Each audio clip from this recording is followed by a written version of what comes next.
আসসালামু আলাইকুম রহমতুল্লাহ। তো প্রতিদিনের ন্যায় আমাদের কাজ চলে যাচ্ছে। তো আজকে আমরা দই বানাইছিলাম। তো আমাদের দই আজকে সেল হয়ে গেছে। তো আমরা আবারও দই ফালাবো। আমাদের আবারও দইয়ের অর্ডার আসছে। তো আমরা নতুন করে আবার কাপগুলো হিট দিয়ে ফেললাম। কাপগুলো হিট হওয়ার পর তারপরে আমরা দুধ গাড়াবো। দুধ গাড়ানোর পরে আমরা দইগুলো আবার ফালিয়ে দিব। তারপর আমরা এগুলো আবার বিক্রি করে দিব। তো যারা যারা আমাদের এখান থেকে দই নিতে চান তারা আমাদের সাথে যোগাযোগ করবেন। আমরা পাইকারি খুচরা বিক্রি করি। আমরা সব কিছুই পাইকারি খুচরা বিক্রি করি। দই, মিষ্টি, ঘি, রসমালাই সব কিছুই আমরা পাইকারি খুচরা বিক্রি করি।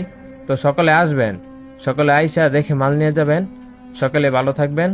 আসসালামু আলাইকুম রহমতুল্লাহ।